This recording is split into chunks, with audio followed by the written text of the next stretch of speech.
Tuhan. Dalam suasana Natal bulan ini, saya ingin menyanyikan sebuah pujian untuk saudara-saudara sekalian dan menjadi berkat. Kiranya menjadi berkat untuk saudara dan juga untuk kemuliaan bagi nama Tuhan.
Salam saudara pemirsa, sampai jumpa kembali dengan kami dalam program Berita Pengharapan.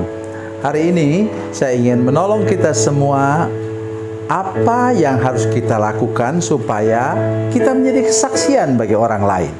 Mari kita berdoa. Bapa, dalam nama Yesus, terima kasih banyak untuk kebenaran firman Tuhan yang akan kami baca sebentar. Kami berdoa supaya firman Tuhan ini menjadi darah daging kami, menjadi pola dan gaya hidup kami, sehingga orang lain diberkati dan mereka juga mau mengikut Yesus, menjadi murid Yesus, menjadi anak-anak Tuhan yang setiawan. Terima kasih Tuhan, terpujilah nama-Mu dalam nama Yesus. Haleluya. Amin. Saudara pemirsa, mari kita buka Alkitab kita dari Perjanjian Baru. Perjanjian Baru Injil Yohanes. Yohanes pasal 13 ayat 34 dan 35. Yohanes pasal 13 ayat 34 dan 35. Aku memberikan perintah baru kepada kamu, yaitu supaya kamu saling mengasihi. Sama seperti aku telah mengasihi kamu, demikian pula kamu harus saling mengasihi. Dengan demikian semua orang akan tahu bahwa kamu adalah murid-muridku, yaitu jikalau kamu saling mengasihi. Amin.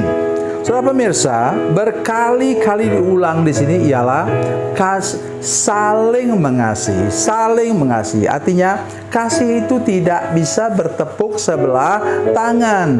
Dia harus bertepuk dengan dua tangan, saudara sekalian. Harus timbal balik. Bukan hanya hal suami istri, tetapi sesama warga jemaat, antara hamba Tuhan dan jemaat, jemaat dengan hamba Tuhan juga sama persis. Bahkan di tempat pekerjaan pun begitu. Ya. leader atau pemimpin dari kelompok harus mengasihi anak buahnya, bukan main caci maki terus. Ya, dan anak buah juga harus menghormati, mengasihi pimpinannya. Itu berlaku secara umum, dan sekali ini Yesus menyampaikan hal ini kepada para murid. Muridnya hanya 12 orang. Atau kalau mau tambah dengan yang 70 orang lagi ya 82 orang. Tetapi kemudian satu gugur di jalan, namanya Yudas. Yudas Iskariot. Tetapi kemudian sudah digantikan dengan Matias, kan? Saudara pemirsa, saya ingin menolong kita hari ini untuk menyingkapkan sebuah rahasia yang luar biasa di sini. Tujuan Yesus menyampaikan hukum yang baru, katanya, a new commandment.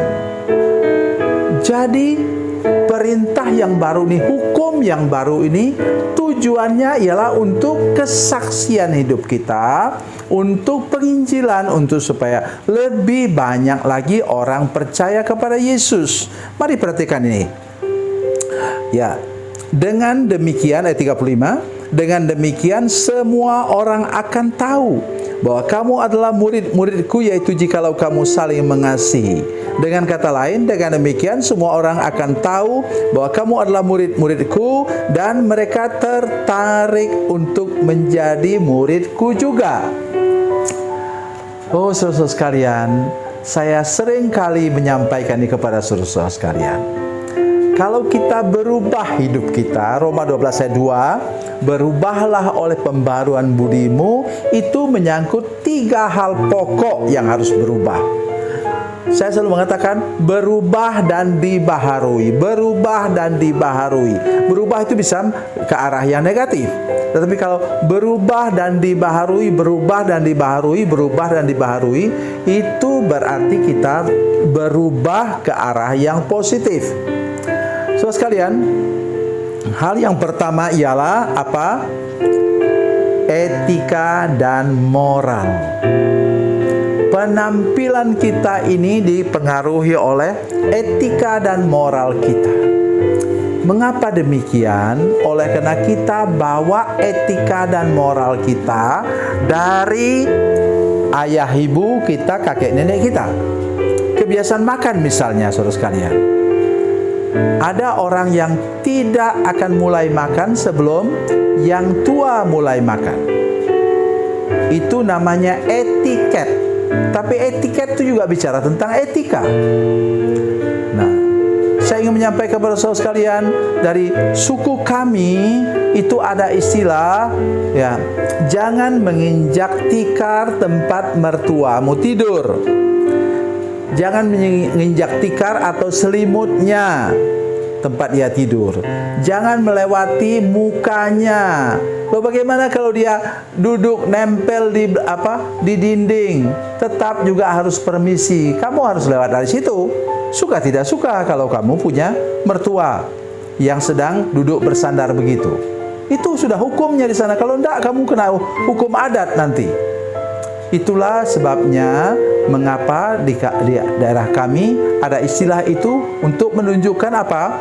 Bukan hanya istilah itu, istilah baku, tapi juga istilah sebagai tanda untuk kita sangat menghormati mertua. Loh, bukankah mertua itu sama dengan orang tua kita sendiri?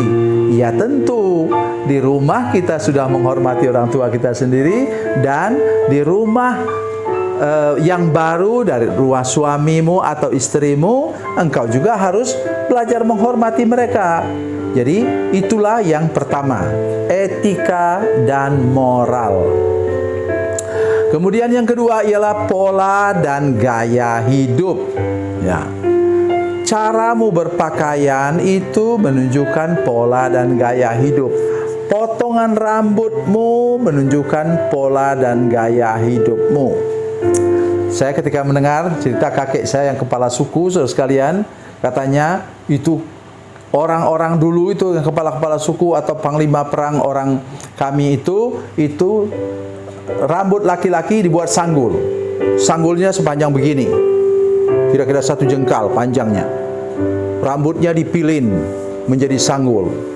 Terus ketika bapak saya tanya kepada kakek saya, dia bilang, kakek, bapak, kenapa kalau kita harus disanggul begitu?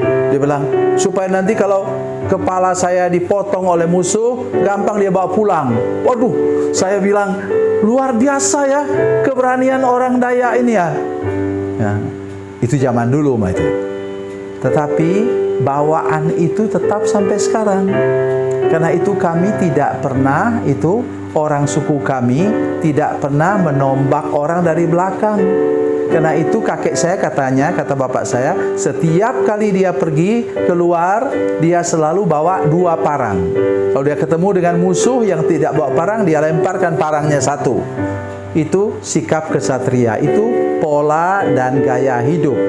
Yang ketiga ialah tutur kata dan tingkah laku. Engkau tidak bisa otomatis mencaci maki orang kalau engkau di rumah sudah diajar betul supaya kita berkata lemah lembut dan baik kepada semua orang.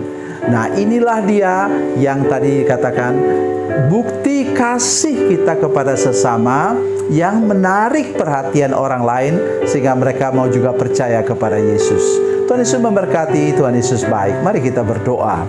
Bapa, dalam nama Yesus, terima kasih untuk kebenaran firman Tuhan hari ini yang kami dengar. Kami sungguh berdoa supaya semua pemirsa, seluruh warga jemaat kami yang menyaksikan program ini mulai hidup saling mengasihi dan membuahkan etika dan moral, pola dan gaya hidup dan tutur kata dan tingkah laku yang berkenan kepada Tuhan. Sehingga lebih banyak lagi orang yang tertarik menjadi murid-Mu, menjadi anak-Mu dalam nama Yesus. Terima kasih Tuhan. Haleluya. Amin.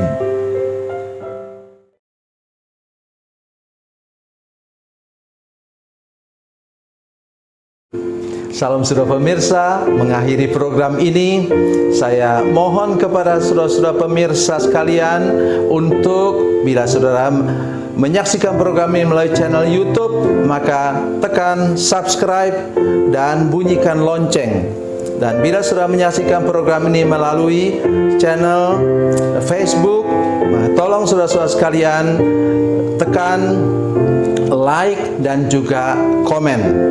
Dan demikian pula bila sudah menyaksikan program Makanan Bergizi hari ini yang tertulis, maka tekan yang sama juga, tekan like dan tekan komen. Dan tolong saudara-saudara sekalian untuk membagikan program ini, share program ini di channel saudara-saudara sekalian supaya lebih banyak lagi orang diberkati melalui program ini. Tuhan Yesus memberkati, Tuhan Yesus baik.